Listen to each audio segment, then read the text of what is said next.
पहले प्रधानमंत्री रिमोट वाला था, रोबोट, ठीक है, आज भक्त बैठा है।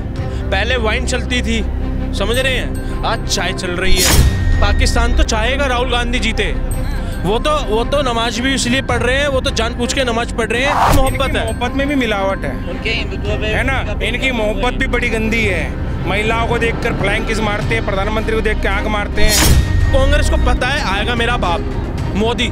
400 आएंगे, लेकिन मैं चाहता हूँ कि 399 आए, एक सीट इनको भी खुश रहने दो। मैं सुनिए, मैं दामोदर नरेंद्र दास मोदी। अब मुझे पता आप इसका मीम बना दोगे, कोई बात नहीं।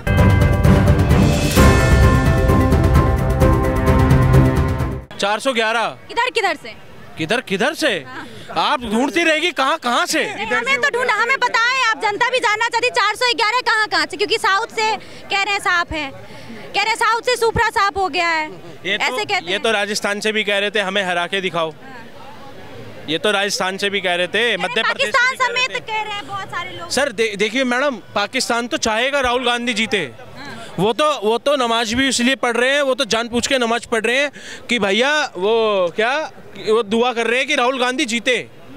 उससे क्या होगा, राहुल गांधी जीते? है क्या होगा, पाकिस्तान फिर से आबाद होगा, फिर से हमारे सैनिक पत्थर खाएंगे। टाइम में लव लेटर लिखे जाते थे पाकिस्तान को, अब नहीं लिखे जा रहे। लव लेटर में क्या होता था? वही हम बातचीत करेंगे, क्रिकेट नहीं खेलेंगे तुम्हारे साथ, ये लव लेटर लिखे जाते थे। प्यार मोहब्बत की बातें होती थी। मोहब्बत की दुकान खोली भाई ने, पता नहीं आपको? यही तो है, यही लाल किले पे खोली थी। नहीं पता। 15 अगस्त को मोदी जी ने यहीं पे खड़े होकर कहना है, मैं नरेंद्र सुनिए, मैं दामोदर नरेंद्र दास मोदी। फिर से मैं दामोदर सुनिए, मैं दामोदर नरेंद्र दास मोदी। अब मुझे पता आप इसका मीम बना दोगे, कोई बात नहीं। अब तो बन गई। ठीक है, मैं नरेंद्र मोदी। यहीं पे 15 अगस्त में यहीं पे खड़े रहेंगे मैडम, ठीक है। पता कैसे कहेंगे कि मैं नाम मत लो, सीधे मोदी जी बोलो। जी मोदी जी, हाँ। समझ रहे हैं, मोदी जी यहीं से खड़े होके यहीं पे बोलेंगे, मैं हूँ ना। पहले तो उसे आटे के लिए भीख मंगाई है, अभी तो देखते रहिए, अब तो पानी के लिए भी भूखा मारेंगे, पानी से प्यासा मारेंगे। अच्छा, इंडिया के बारे में अगर बात की जाए तो इंडिया के लोग भी कहते हैं कि हमारे पास रोजगार नहीं। आप पाकिस्तान पे पहुंच जाते, पहले इंडिया की बात कीजिए। इंडिया में कितनी बेरोजगारी है, महंगाई है, हरियाणा नंबर 1 पे बेरोजगारी के मामले पे। हाँ? कितने किस चीज बेरोजगारी में? हरियाणा कहीं पीछे नहीं है मैडम। आपने डेवलपमेंट देखी है? तो अगर कहीं में भी ना बने तो कुश्ती में ले आते हैं, कबड्डी में, फुटबॉल। यहाँ आपने कहावत सुनी होगी ना, खेलो कूदो के बने खराब, पढ़ो लिखो के बनेंगे नवाब। अब कहावत ये होगी है, खेलोगे कूदोगे तो नवाब पक्का बनोगे, पढ़ो लिखे के बने पता नहीं पता है। साक्षी मलिक ने कहा है, अभी साक्षी खेलो की दो पे आए हो तो मैं भी एक सवाल। साक्षी मलिक ने कहा है कि जिसने गलत किया उसके बेटे को टिकट दे रहे हैं, तो बेटियां हार गई हैं देश। अच्छा एक बात बताओ आप, अब जो वो बता रही थी 1000 के साथ हुआ, कभी कितने बताती है, कभी कितने बताती है, ठीक है ना, उसी की बात पे आ रहा हूँ।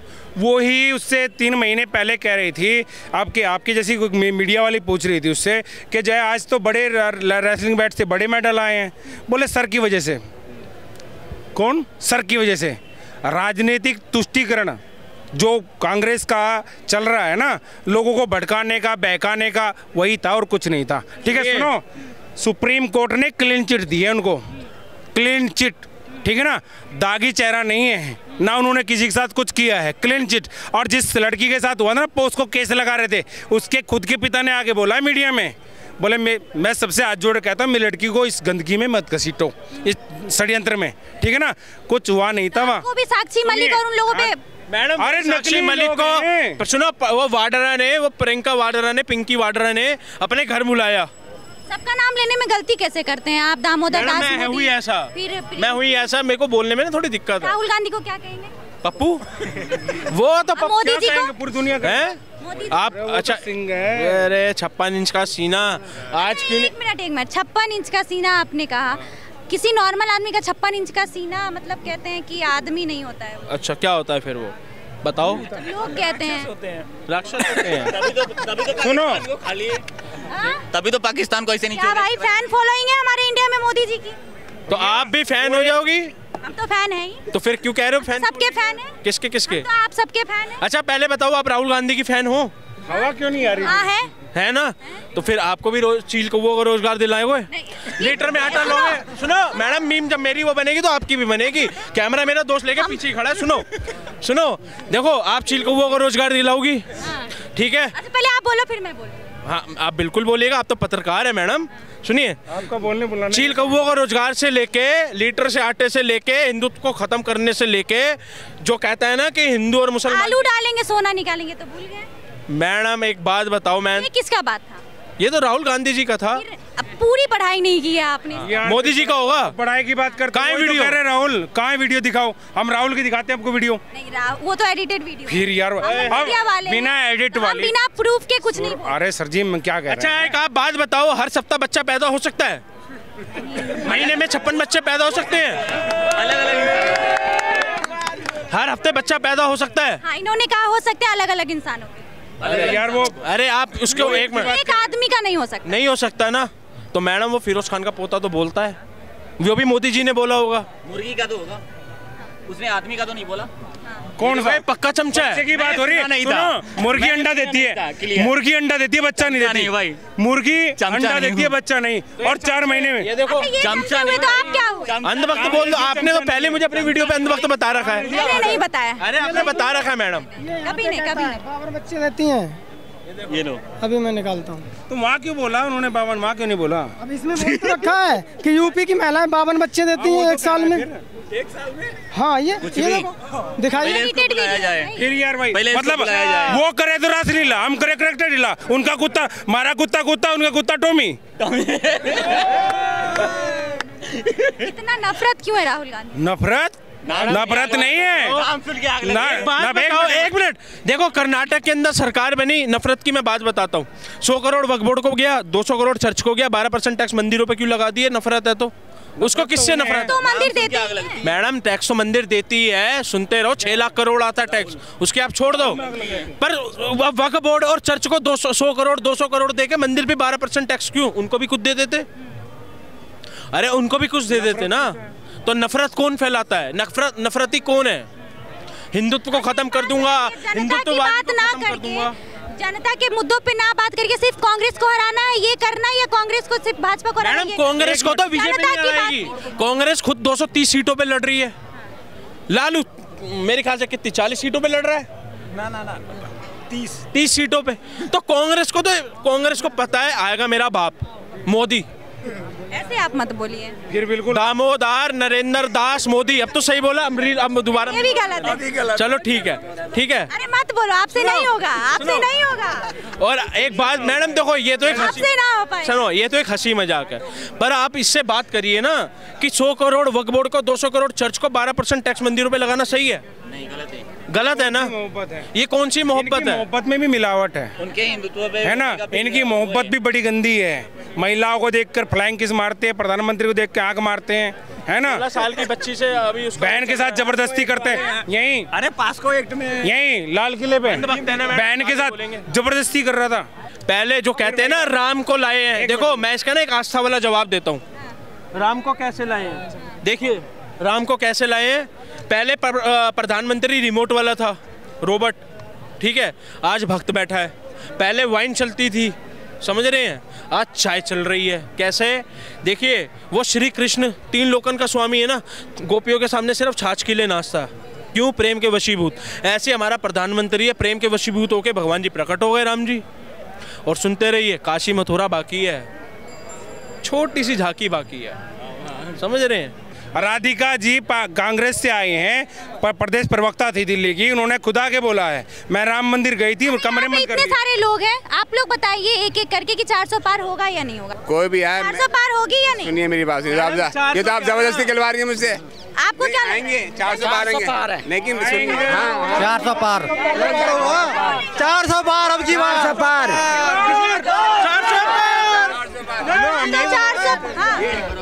400 आएंगे, लेकिन मैं चाहता हूं कि 399 आ जाए। एक सीट इनको भी खुश रहने दो।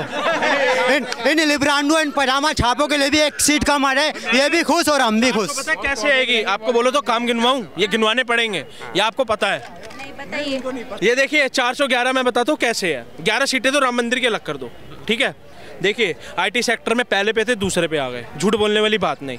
अमेरिका पहले पे आ गया, हमारे एम्स से सिर्फ 5, ठीक है। आज 24-19 वर्किंग, बाकी का 70% से ऊपर काम चल रहा है, ठीक है।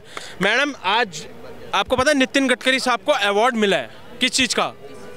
मैडम 2013 की रिपोर्ट है, 2013 की रिपोर्ट है, भारत 29वें नंबर पे भी नहीं था सड़कों पे, जो सड़कें जो मैन्युफैक्चरिंग ना, रशिया से वो लेना पड़ता था कि हाँ कैसे बनाएं ये करें। आज मैडम दूसरे नंबर पे है। 3-4 दिन पहले हमने रशिया 2013 में ही रिपोर्ट आ गया था ये। मैडम 2013 की रिपोर्ट थी 29वें नंबर पे, आज हम दूसरे नंबर पे है, चौथे नंबर 4 दिन पहले हमने रशिया को तोड़ा है, आज दूसरे नंबर पे, पहले नंबर पे चाइना है, आज हम उसको भी तोड़ेंगे। देखो रिजर्व की बात करते हो, हमारे ना रिजर्व होना बहुत जरूरी है। हमारे 2014 में जब मोदी जी बैठे ना तो $96 बिलियन थे, जिसमें से $9 बिलियन IMF के थे। रिजर्व की बात की, रिजर्वेशन पे क्या कहें? किस चीज़ की रिजर्वेशन पे मैडम?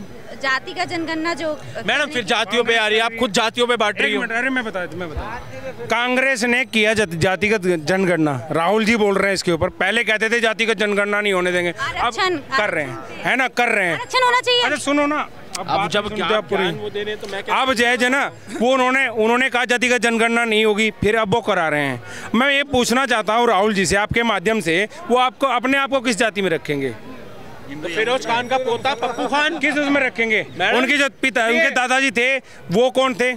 फिरोज खान। उनकी जो माँ है एंटोनियो मोइनो, ठीक है ना। देखिए अगर हमारे चैनल पे इस तरीके से ना ही हम मोदी जी के बारे में सुनेंगे और ना ही किसी गांधी। तो मैडम एक बात बताओ, एक मिनट, मैंने क्या बोला? मैं सिर्फ अब वही थोड़ी नहीं बोल सकते। मैं राखी सावंत को कह रहा हूँ मैडम, आप वो कर रहे हैं। बता देना चाहता हूँ अपने देश के लोगों को, थोड़ा समझो, जानो, ये देश किसी राजतंत्र व्यवस्था पे आधारित नहीं है, लोकतंत्र से चलता है। जब हम किसी को गोद लेते हैं तो वो एक सिस्टम है लोकतंत्र के हिसाब से, संवैधानिक तरीके से जो व्यक्ति गोद लेता है उसके हिसाब से उसको नाम और वो दिया जाता है, ठीक है। ये क्या सारेबाजी है, ठीक है। अब दूसरी बात जातिगत जनगणना की बात होती है तो लोगों को बुरा क्यों लगता है, मुझे ये समझ नहीं आ रहा है। अगर हम देश को विकास के पथ पे ले जाना चाहते हैं, देश को विकसित बनाना चाहते हैं, अगर हमारा ध्येय ये है तो पूरी बात सुनो फिर बोलना ना सर। 2-4 लोगों के विकसित हो जाने से, 2-4 समाज के विकसित होने से अगर देश विकसित हो जाए तो फिर क्या कहना भाई। जब तक देश का हर एक नागरिक, हर एक व्यक्ति विकसित नहीं होगा, जब तक हर समाज का हर व्यक्ति विकसित नहीं होगा, किसी भी, सुन लो यार, जब तक देश विकसित नहीं किया जा सकता, जब तक देश विकसित नहीं किया जा सकता और हर समाज का विकास अगर करना है तो उसको हमें, जैसे हमारे कोई हड्डी टूट गई, एक्सीडेंट हुआ, हम एक्सरे करते हैं, तब पता लगता है कहाँ से हड्डी टूटी है, क्या हुआ। ये जातिगत जनगणना 85% ही नहीं, पूरे देश की जातिगत जनगणना है, जिसमें हर समाज का कितना डेवलपमेंट है, कितना एजुकेशन स्तर है, कितना आर्थिक सामाजिक संपन्नता है उसके पास, तो सारी चीज़ों का एक स्कैन कह सकते हैं, एक्सरा है जो हो जाना चाहिए, ताकि जो भी सरकार आए, चाहे आज मौजूदा केंद्र सरकार है वो रिपीट करे या विपक्ष रिपीट करे, उनको ये क्लियर हो जाए कि भाई किसको कितनी बड़ी बीमारी है, उसको हम किस तरीके से समाधान कर सकते हैं, उसको अलग से रिजर्वेशन भी दे सकते हैं, अलग से हम प्रमोट कर सकते हैं। जैसे हमारे घर में क्या होता है, हम 2 भाई होते हैं, दूसरे को बोलने दीजिए। तो मैं जानना चाहता हूँ अगर सबका साथ सबके विकास की बात मोदी सरकार करती है या कोई भी करता हो जिसके समर्थन में, तो अच्छी बात है, सबका साथ सबका विकास होना चाहिए। आरक्षण फिर इसके विरोध में क्यों हो फिर आप? फिर जातिगत जनगणना का विरोध क्यों? आपके मैनिफेस्टो में जातिगत जनगणना क्यों नहीं? एक मिनट जी, मैं बता रहा हूँ जी, हम जोड़ने की, एक मिनट जी, पहली बात तो ये कि इनके लोग, इनकी अम्मा, उन्होंने एक नारा दिया था, जात पे ना पात पे मोहर लगेगी हाथ पे, यानी कि वो गलत थी या आज ये गलत है?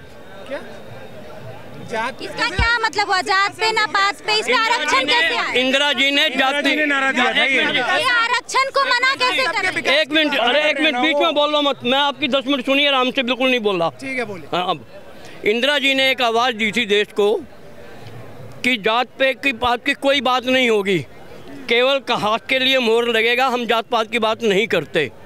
तो यहाँ तो इंदिरा जी गलत थे, यहाँ आज राहुल गांधी गलत हैं, दोनों में से कौन सा गलत? एक सेकंड जी। दूसरा, ये जाति पाति जनगणना जो है केवल हिंदुओं की क्यों हो रही है? बिल्कुल केवल नहीं, मुस्लिम की नहीं हो रही, ईसाई की नहीं हो रही, क्योंकि वो अल्पसंख्यक हैं। हाँ जी, एक मिनट, अरे एक मिनट, अरे भाई एक मिनट, अरे भाई एक मिनट, पहले तो एक मिनट जी, अरे एक मिनट, हमारा देश, ये लोग कहते हैं, अरे एक मिनट, ये लोग कहते हैं कि हमारा देश धर्मनिरपेक्ष देश है, ठीक है, सेकुलर देश है। जब सेकुलर देश है, नहीं, जब सेकुलर देश है तो उसमें अल्पसंख्यक कहाँ से? बिल्कुल सही बात। क्यों अल्पसंख्यक क्यों? जब सेकुलर है, सब बराबर हैं, तो फिर अल्पसंख्यक का दर्जा क्यों? और अल्पसंख्यक अगर हैं तो कितने % तक होने चाहिए? यानी 30% हो जाए तो भी वो अल्पसंख्यक है, 40 हो जाए तो भी अल्पसंख्यक है, जो भी अल्पसंख्यक हैं। सिख भाई हैं 1.5% हैं, पारसी 0.5% हैं, वो भी अल्पसंख्यक है, और वो भी अल्पसंख्यक, लेकिन उनकी जाति की जनगणना नहीं है। केवल कांग्रेस की नीति शुरू से रही है 1952 से। एक मिनट, हिंदुओं को बांटो। 2014 में मोदी जी ने भी कहा था कि हम जाति का जनगणना कराएंगे, हम ओबीसी माँ के बेटे हैं, हम आएंगे तो जाति का जनगणना कराएंगे। मोदी जी ने नहीं कहा, नहीं कहा 2014 का, आप शायद नहीं कहा, हमने सुनिए अंकल, हमने नहीं सुना। देखिए ऐसा कहा या नहीं, ऐसी रिपोर्ट मैंने नहीं पढ़ी, बट मैं रुक जाए यार, जो सुनिए, उन्होंने ये कहा था कि हम ओबीसी माँ के बेटे हैं, हम ओबीसी जाति से आते हैं, और हम अगर हमें आप सत्ता में लाते हैं तो हम इसका जाति का, उन्होंने ये कहा कि हम ओबीसी हैं, मगर उन्होंने ये नहीं कहा कि हम सत्ता में आएंगे तो हम जातिगत जनगणना कराएंगे। ये कहीं ऐसा नहीं कहा। अगर ऐसा नहीं है तो जनता जवाब, आपके पास कोई क्लिप है तो निकाल दो। कुछ बता दूं आपको, सुनिए। मोदी जी ने जब रिजर्वेशन की बात आई थी तो लास्ट ईयर ही उन्होंने, लास्ट ईयर नहीं, मेरे ख्याल से 2022 या 20 के पार्लियामेंटली में उन्होंने ये डिसाइड किया है कि अब ओबीसी और एससी एसटी कोटा जो है, इसका निर्णय जो है वो सेंट्रल गवर्नमेंट नहीं, स्टेट गवर्नमेंट करेंगी। तो जातिगत जनगणना का जो क्वेश्चन है, जिसको इम्प्लीमेंट करना है उसको, अरे रुक जाइए भैया, जो संसद से सुनिए, तो उन्होंने ये बोला है कि अब ओबीसी और एससी एसटी कोटा की जातियों का निर्धारण जो है वो स्टेट गवर्नमेंट करेंगी। तो इसमें स्टेट गवर्नमेंट के पास जब पावर सेंट्रल गवर्नमेंट ने अपने हाथ से दे दी है, तो इसमें मोदी जी का क्या लेना देना? कि आरक्षण अगर खत्म होगा पूरी तरीके से, आपसे भी मैं पूछ रही हूँ, खत्म कर रहे हैं, किसने कहा? एक संविधान आरक्षण, एक मिनट जी, आरक्षण नहीं खत्म होगा, आरक्षण नहीं खत्म होगा, नहीं होगा, एक बात।